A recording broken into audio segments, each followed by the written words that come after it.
Picasa has a great organizational tool called the email uploader tool. So for instance, if I wanted my students to email me all of their sketch drawings to put into an album to display on the website, I could do that.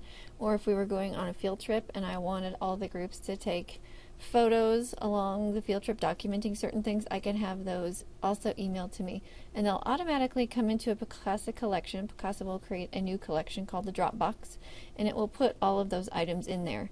From there you can just quickly reorganize them and send them to different albums, so that you could put a whole batch of those photos into a new album called Field Trip and display it on your website. So to enable the Picasa email uploader, you need to go into your settings for photos, and you'll just scroll down to the upload photos by email. Make sure that this box is checked.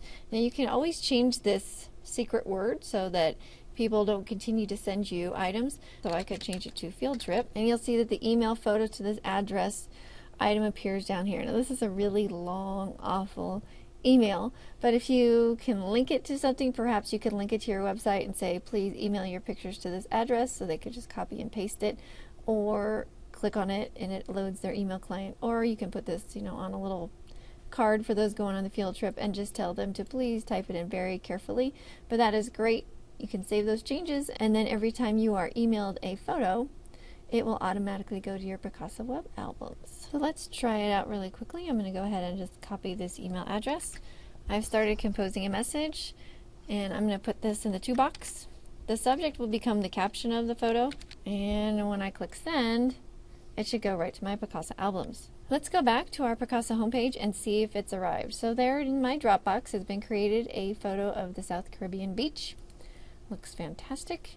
So again, it's already got a caption on it, so you can train your students to use the subject line to put their name in there, to put what they're taking a picture of, and all of these items will just show up right in my Dropbox. I can easily choose the organize feature over here, and I can select several photos, many from my Dropbox, and I can choose copy or move.